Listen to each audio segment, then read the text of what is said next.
में मैं रहा हूं, मुझे 96 और 95, 92 के साथ ही 2024 में इस एसोसिएशन और इस गैदरिंग के माध्यम से मिल रहे हैं, तो इससे बड़ा फायदा और क्या हो चाहिए आपको।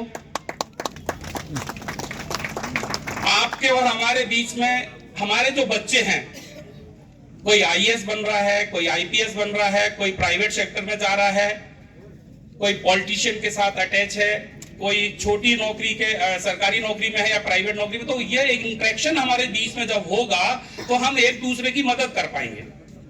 सपोज करो आपका बच्चा एचसीएल कंपनी में काम करता है या इन्फोसिस में काम करता है, मुझे मालूम ही नहीं है कि मुझे कैसे अप्रोच करना है, वो आपका जो बच्चा है वो मुझे मदद कर सकता है अगर हम एक दूसरे से इस तरीके से कनेक्ट होंगे और एक फैमिली की तरह आपस में मिल जाएंगे।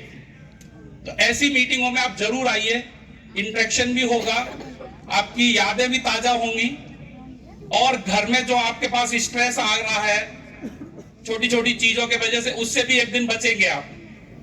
रणबीर साहब यहाँ नहीं है, नहीं तो वो कहते हैं हमारे नॉर्थ में कहते हैं कि भाई आज तो आपकी पत्नी भी खुशी मना रही होगी कि भाई ताऊ यहाँ से घर से बाहर चला गया, तो बार बार मुझसे चाय नहीं बनवा रहा। तो ये कहना मैं माता बहनें बैठी हैं, क्योंकि हम घर बैठ के क्या करेंगे, चाय बनाओ, पकौड़े बनाओ, मेरा दोस्त आ रहा है। एक दिन के लिए बाहर जाओगे, ऐसा मीटिंग अटेंड करोगे तो कम से कम उनको भी रिलीफ मिलेगा। साथ साथ एक अच्छी खबर लेके घर जाओगे कि भाई बेटे के लिए मैंने लड़की ढूंढ ली, लड़की के लिए मैंने लड़का ढूंढ लिया, या उसके लिए मैंने जॉब ढूंढ लिया, या एक अच्छा आइडिया लेके आप जाएंगे। तो मीटिंगों में जब तक आप नहीं आएंगे, कोई भी इस लड़ाई को जीत नहीं सकता। इस लड़ाई को जीतने के लिए आपको घर से बाहर आना होगा, जैसे आज आप आए हैं। हम सीएम को बुला लो, पीएम को बुला लो, किसी को बुला लो, सीएम और पीएम को 20,000 आदमी की बराबर भीड़ चाहिए साहब। 500 आदमी की बात को सुनने सीएम नहीं आएगा। और जब तक हम घर से नहीं निकलेंगे, 20,000 और 10,000 की स्ट्रेंथ हमारी कभी होगी नहीं। 13 दिसंबर 2022 को जब फ्रीडम पार्क में आपने अपनी ताकत दिखाई थी, उस दिन जॉइंट सेक्रेटरी आपके मंच पे मेमोरेंडम लेने आए थे। आज आपकी ताकत ने फिर से सरकार को मजबूर किया है और डिप्टी सीएम बार बार कॉल करके बता रहे मैं लेट हो रहा हूं, लेकिन मैं आऊंगा आपके पास। आप मिलिए, इकट्ठे होइए, एक दूसरे को संपर्क कीजिए, एक दूसरे को मैसेज भेजिए, कनेक्ट कीजिए एक दूसरे को, और एक दूसरे की ताकत बन जाओ। जब हम 20 साल 22 साल की उम्र में अलग अलग धर्म, अलग अलग संस्कार, अलग अलग परवरिश में बड़े होते हैं, और जब हमारी रिक्रूटमेंट और जब हम फोर्स को ज्वाइन कर लेते हैं, हम अपने धर्म को भूल जाते हैं, हम अपने विचारों को भूल जाते हैं, और हम वहां क्या बन जाते हैं, एक हिंदुस्तानी बन जाते हैं। सभी धर्म का हम सम्मान करने लग जाते हैं और उस लड़ाई को हम अपनी लड़ाई मान के मिलकर लड़ने लग जाते हैं। तो ये लड़ाई भी तो आज हमारी आपकी ही है। हमको बाहर निकलना होगा।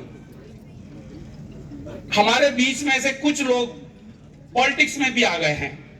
अभी ताजा ताजा उदाहरण है छत्तीसगढ़ का, हेड कांस्टेबल राम कुमार टोपू। उनका इतना अच्छा व्यवहार उनके अपने गांव के आसपास था कि 15,000 लोगों ने उनको रिजिग्नेशन देने के लिए मजबूर किया और उनको पत्र भेजा कि भैया आप रिजाइन करो और हमारे यहां से विधायक बनो। रिजल्ट ये हुआ, सितंबर में उन्होंने जॉब छोड़ा है, सितंबर मंथ में। नवंबर में इलेक्शन हुआ मध्य प्रदेश में। जब उन्होंने रिजाइन करने के बाद वो घर आए और सोशल मीडिया का इफेक्ट इतना ज्यादा हुआ, बीजेपी सरकार की तरफ से उनको बीजेपी ज्वाइन करने का ऑफर दिया। आप सब लोगों को मालूम होगा, मैं बीजेपी कांग्रेस की बात नहीं कर रहा हूं, मैं सिर्फ बात कर रहा हूं ताकत की।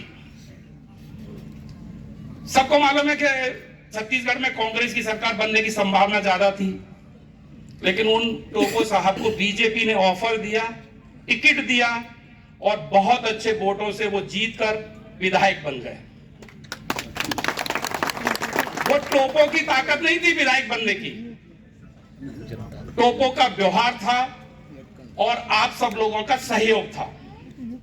इसी तरीके का एक उदाहरण मैं बंगाल में देना चाहता हूं। वहां भी हमारे बीएसएफ के एक हेड कांस्टेबल विधायक बने। मणिपुर का नाम आप सबने सुना होगा, ड्यूटी भी की होगी। मणिपुर के जो सीएम हैं वो बीएसएफ में फुटबॉल खेलते थे और वो चीफ मिनिस्टर है। एक दो जगह ऐसा भी हुआ है, सीएम हमारे फोर्स का मेंबर है और उनका डिप्टी सीएम वहां का डीजीपी रिटायर है, आईपीएस। तो वोट की ताकत आपको कहां से कहां पहुंचा सकती है।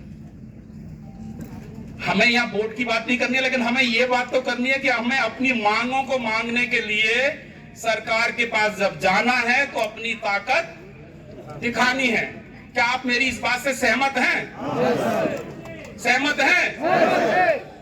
अगर आप सहमत हैं तो कुछ और हमारे बीच में सोए हुए व्यक्ति हैं। अगर हम यहां पे अभी 2000 की संख्या में हैं और हम 2000 व्यक्ति आज ये संकल्प ले लें कि मैं अपने 10 साथियों को अगली मीटिंग में साथ लेकर आऊंगा। हर व्यक्ति 10 लोगों को लेकर आने का संकल्प अगर यहां से लेकर जाए और हम जब 9 अप्रैल को शौर्य दिवस पर कहीं पर भी एक कार्यक्रम करें तो साहब 2000 इंटू 10 कितने होते हैं? 20,000। अगर हम 20,000 का संकल्प लेके इस पंडाल से जाएंगे तो हमारी मांगों को मांगने के लिए हमें नहीं जाना पड़ेगा, हमको जाने की जरूरत नहीं पड़ेगी साहब। जैसे राम कुमार टोपो को बीजेपी से टिकट मांगने की जरूरत नहीं पड़ी थी,